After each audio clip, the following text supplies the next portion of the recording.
Oke, saya lanjutkan untuk soal nomor 6 sampai 10.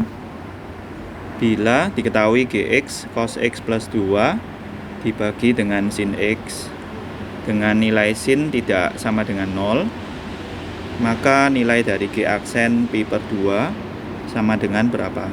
Ya. Jadi G aksen di sini menandakan turunan. Jadi kalau untuk bentuk soal pembagian, ya, kita pakai rumus U per V. Kalau U per V diturunkan ada rumusnya U aksen V dikurangi V aksen U per V kuadrat. Jadi U nya kita tulis cos X plus 2, sedangkan V nya adalah sin X. Kita turunkan U aksen, turunan dari cos itu min sin, turunan dari 2 itu 0. V aksen turunan dari sin adalah cos. Ya.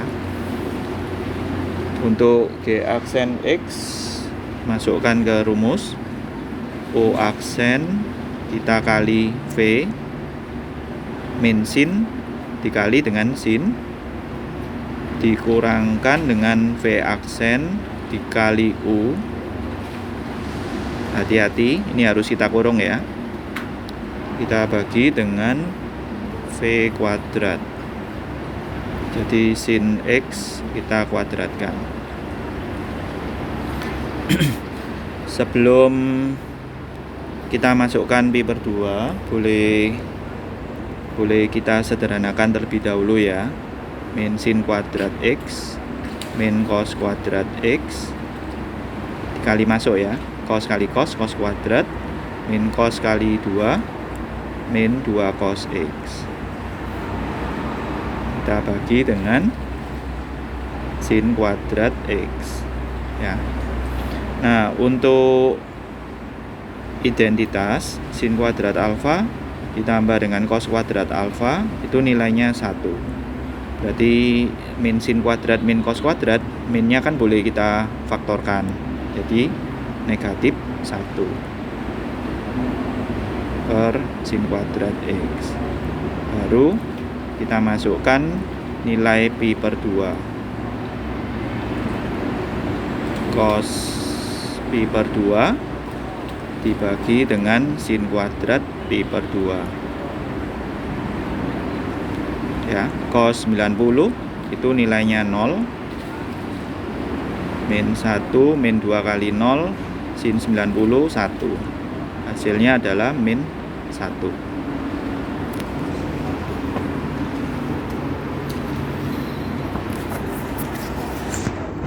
Oke, untuk soal berikutnya nomor 7 ya. Disuruh mencari nilai dy per dx saat t sama dengan 0 dari sistem persamaan berikut. Ya. Untuk fungsi parameter ketika x sebagai fungsi t, kita turunkan dx per dt. Untuk x aksennya itu adalah dx per dt ya. Sedangkan kalau fungsi y kita turunkan itu kita dapat dy per dt ya. Jadi untuk mengombinasikan nilai dx per dt dy per dt, kita bisa dapatkan dy per dx nya. Dy per dx itu dy per dt dikali dengan dt per dx ya, atau secara umum boleh ditulis dy per dt dibagi dengan dx per dt.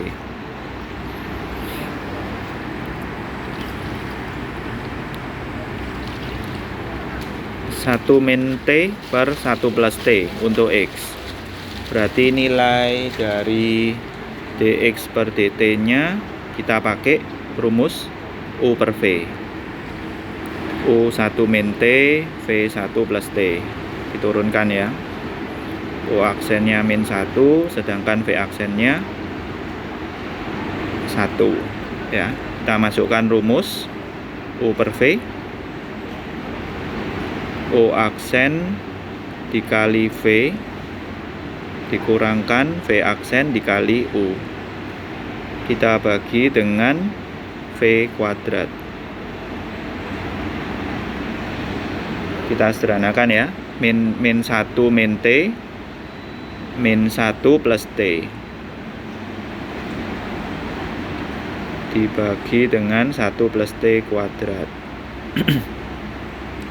Untuk min T tambah T boleh kita coret, negatif 2 per 1 plus T kuadrat. Sedangkan Y nya T per 1 min T juga bisa kita turunkan, U per V lagi, U aksennya 1, V aksennya min 1. Masukkan rumus U per V lagi, U aksen kali V dikurangkan dengan V aksen plus 1 kali T kita bagi dengan V kuadrat. Disederhanakan terlebih dahulu, jadi 1 per 1 min T kuadrat ya. Nah, yang kita cari adalah dy per dx. dy per dt kita bagi dengan dx per dt. Nah, dy per dt berapa? dy per dt adalah yang ini ya. dx per dt nya adalah yang ini. Kita bagi dengan min 2 per 1 plus T kuadrat. Oke, kita balik ya. 1 plus T kuadrat dibagi dengan min 2, 1 min T kuadrat. Kita masukkan T nya 0. 1 per min 2 kalikan 1, min setengah.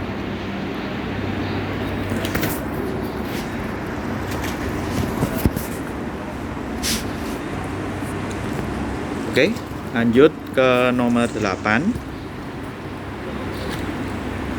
Tentukan nilai dy per dx dari sistem persamaan parameter berikut ya. Jadi ini sama, kita punya x2 sin t, y sama dengan min cos 3t. Kita cari dulu ya nilai dx per dt, turunan dari sin cos ya. Sedangkan dy per dt nya turunan dari min cos, itu adalah sin 3t dikali dengan 3.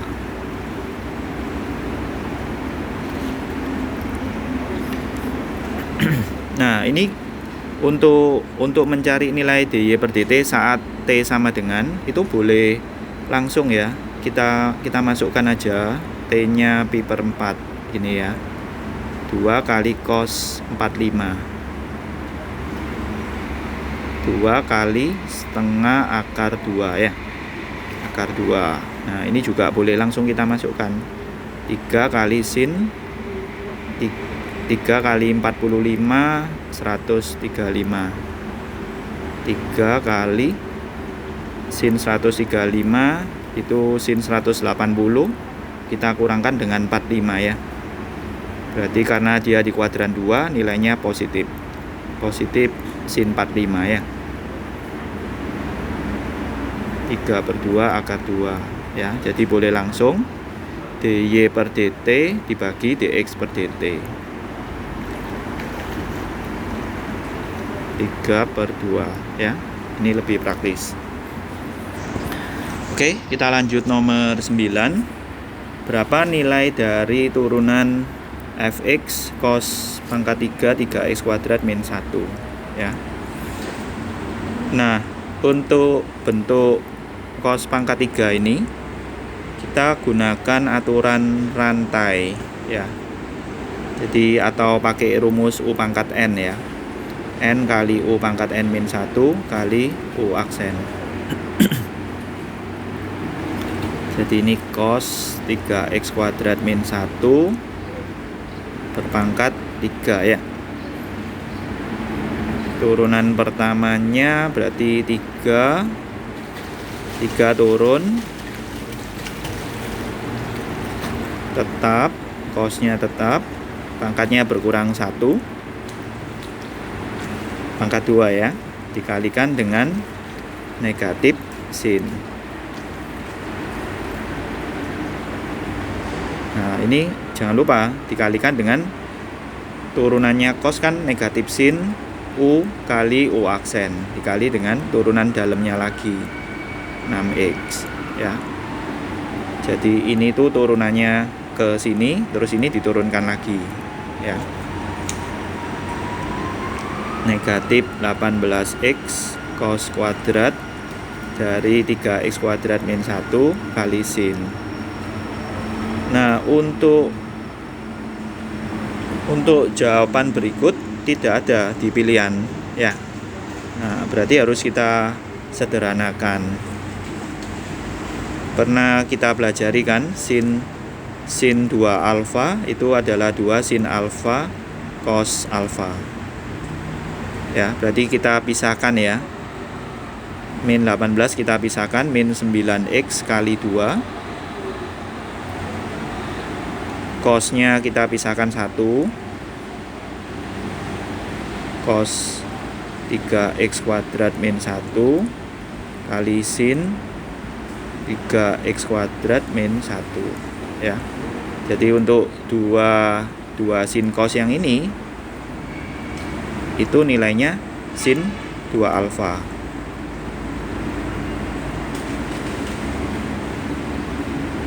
Oke. Berarti nanti kita dapat jawabannya yang E.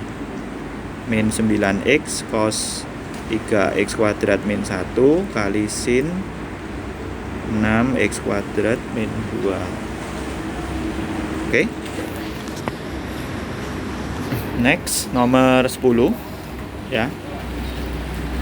Tentukan nilai limit dari x mendekati 0, x tan x per x sin x min cos x tambah 1 ya. Jadi untuk mengerjakan soal limit berikut, kita tes dulu ya, x masukkan 0 gitu ya. Kalau dimasukkan 0 hasilnya 0 per 0. Nah, untuk itu harus kita sederhanakan. X mendekati 0, x tan x per x sin. Nah, kalau kita lihat di sini itu muncul bentuk 1 min cos. Ini kan seperti yang sudah kita pelajari ya. 1 min cos 2 alfa itu jadi 2 sin kuadrat alfa. Jadi kalau ini sudutnya alfa, jadinya 2 sin kuadrat setengah alfa ya. Berarti ini ditambah dengan 2 sin kuadrat x per 2. Ternyata hasilnya masih 0 per 0 ya. Kalau kita masukkan 0 per 0 berarti harus kita pikirkan. Coba ini dikalikan seper x kuadrat aja. X tan x per x kuadrat kita bagi dengan x sin x per x kuadrat ditambah dengan 2 sin kuadrat x per 2 per x kuadrat. Ini nilainya 1 ya. Ingat ya, x-nya kan boleh dicoret. X dicoret. Tan x per tx untuk x mendekati 0 itu 1 ya. Ini juga 1. Ini 2 kali setengah dikuadratkan. 1 per 1 ditambah 2 kali seperempat, 2 kali setengah. Jadi jawabannya 2 per 3 ya. Oke. Untuk soal berikutnya nomor 11 sampai 15 akan ditampilkan di video berikutnya. Thank you.